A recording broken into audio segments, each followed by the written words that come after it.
اس ملک پر آسیب کا سایہ ہے یا کیا ہے؟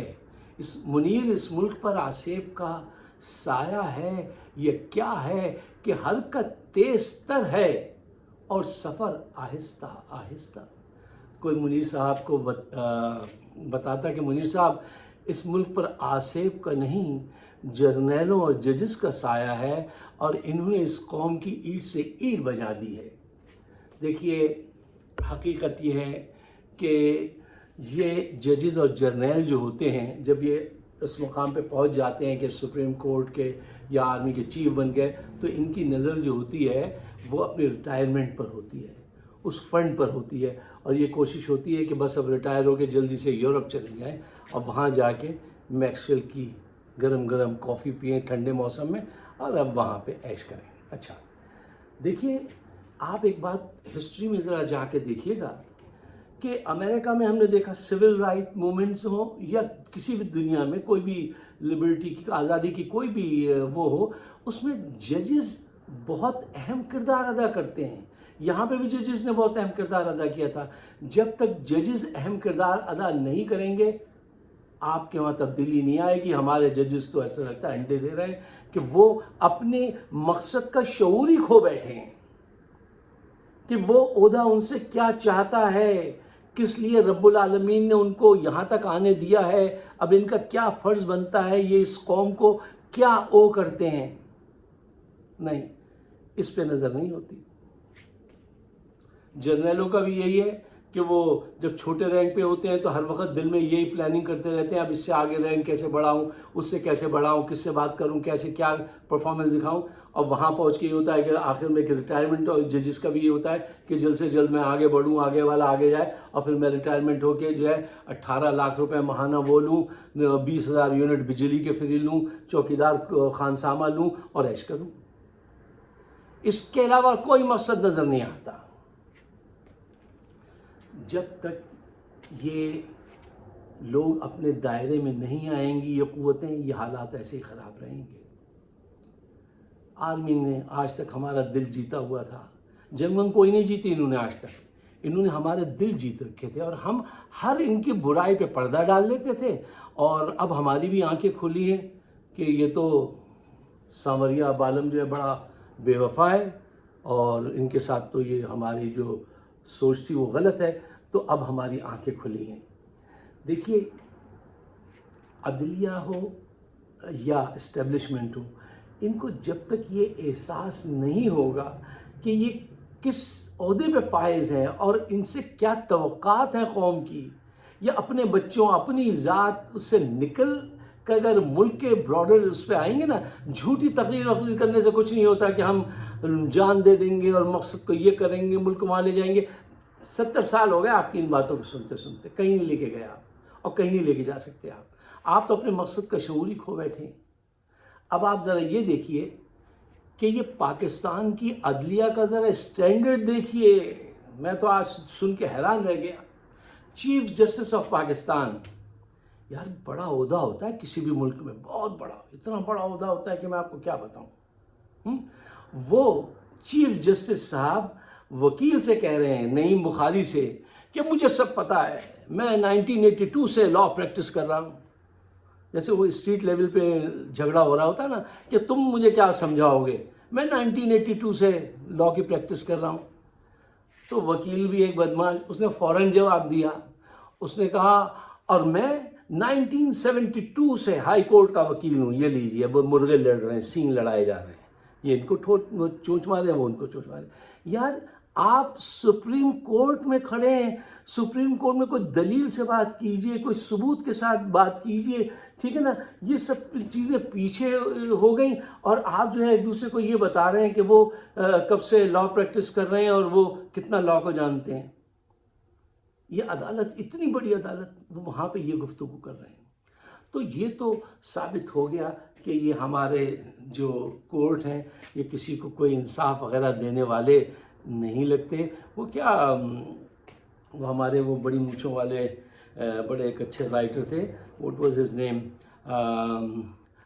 کیا نام تھا، Oliver Wendell, he once said کہ they are court of law not court of justice my friend. یہی سچ ہے. یہ ہمارے یہاں جو ہے کورٹ آف لا ہے, ناٹ کورٹ آف جسٹس. کیوں؟ ان کو اس کی پرواہ ہی نہیں جسٹس وغیرہ کی. آج سے پہلے جو چیف جسٹس تھے بندیال صاحب, وہ فیصلہ نہیں کر پاتے تھے, اور یہی ان کا فیصلہ ہوتا تھا کہ فیصلہ نہیں کریں گے. میں اکثر اپنے پروگرامز میں, آپ کو یاد ہوگا میری ویڈیو اٹھا کے دیکھیے, کہ میں ان سے کہتا تھا آپ جج ہیں, آپ کا کام رانگ اور رائٹ, صحیح سیاہ سفید میں بالکل کلیئر فیصلہ دیجئے. آپ کہتے ہیں تم اس سے میٹنگ کر لو, تم اس سے میٹنگ کر لو. وہ فیصلہ نہ دینے کا جو تھا کردار, وہی ان کا فیصلہ تھا کہ میں فیصلہ نہیں دوں گا, اور اپنی پینشن لے کے چلے گئے. اب یہ صاحب جو آئے, یہ ملزم کو گلٹی پروو ہونے سے پہلے ہی کہہ دیتے ہیں کہ یہ مجرم ہے. یہ لیجیے, پہلے والے جو تھے وہ فیصلہ دینے سے ڈرتے تھے, اور یہ صاحب جو ہیں یہ گلٹی پروو ہونے سے, کہتے ہیں نا ایوری بڈی از انوسنٹ ٹل پروون گلٹی, یہ گلٹی پروو ہونے سے پہلے ہی فیصلہ صادر فرما دیتے ہیں. یہ صاحب بہت خطرناک ہے. یہ غصے کے ساتھ فیصلہ سنتے ہیں. آپ ان کی وہ لائیو ٹرانسمیشن آج کل آتی ہے, ذرا دیکھ لیجئے, ان کے چہرے کو غور سے دیکھیے. یہ غصے اور اکتاہٹ کے ساتھ کیس سنتے ہیں, غیر ضروری بولتے ہیں, فوج کے پریشر میں رہتے ہیں. یہ صحیح فیصلہ کیسے کر سکتے ہیں؟ ان کو پروٹیکٹ کرنا ہے اپنے آپ کو, اپنی پراپرٹیز کو لندن میں, تو یہ کیسے آپ ان سے توقع رکھتے ہیں کہ یہ عمران خان کے پی ٹی آئی کے حق میں کاٹے ہی بوئیں گے, اور دن اور رات بو رہے ہیں. مطلب کتنا بڑا کنفیوژن ہے کہ کس کو صحیح سمجھیں, کس کو غلط جانیں. یہ اس عہدے پہ پہنچ گئے. ان کے پیچھے بھی وہی آلو والی سچویشن ہے, آلو آگے سے اچھا پیچھے سے سڑا ہوا ہے, کیا فیصلہ کریں. اچھا, آخر میں ان کی بات ضرور رکھ لیجئے. سامنے شوکت صدیقی صاحب کے ہمارے, دیکھیے وہ ایک بالکل ہی پیور پکے سچے جج شوکت صدیقی صاحب, بالکل سچا آدمی, کھرا آدمی. انہوں نے اپنی ایک اسپیچ میں یہ بات بتا دی تھی کہ ان کے کام میں مداخلت کر رہے ہیں ادارے, ایجنسیز. بس اس کے بعد سے ایجنسیز جو ہیں وہ ان کے پیچھے پڑ گئے. اب ان کا آج کل مقدمہ چل رہا ہے.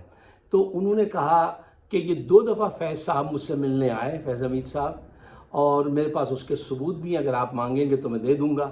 اچھا, ان کے ساتھ کیا انصاف کیا یار, جو عدلیہ ایک اپنے جج کے ساتھ انصاف کا فیصلہ نہ کر سکے, وہ پاکستان کے بہتر مستقبل کی ضمانت بن سکتے ہیں؟ نہیں, کبھی نہیں. ان سب کو بدلنا ہوگا.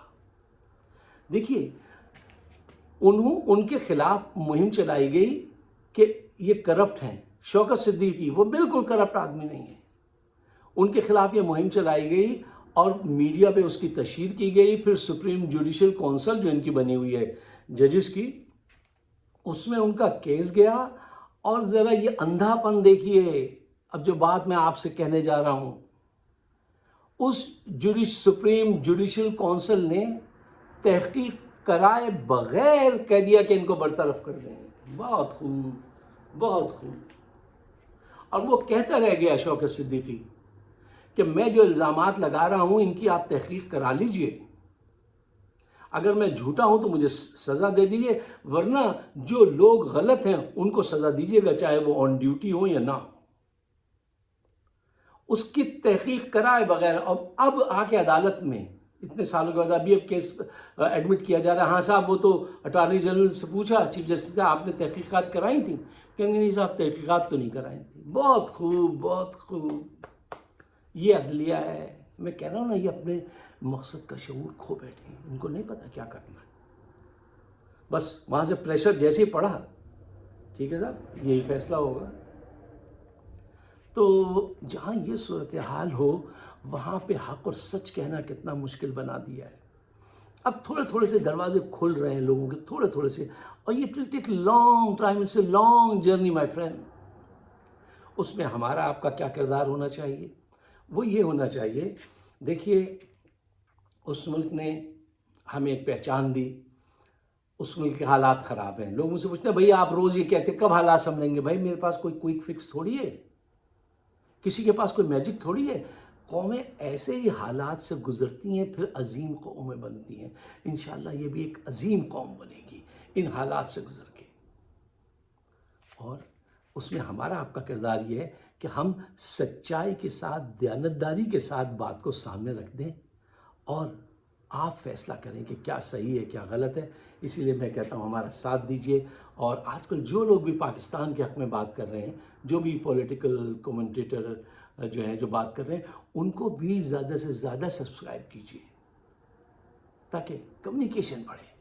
ہمارا شو ہوتا ہے فائق صدیقی شو آن یوٹیوب, اس پہ آپ ضرور تشریف لائیے اور بات چیت کیجئے. آپ سب کا بہت بہت شکریہ. مجھے اپنے خیالات سے ضرور نوازیے گا. خدا حافظ.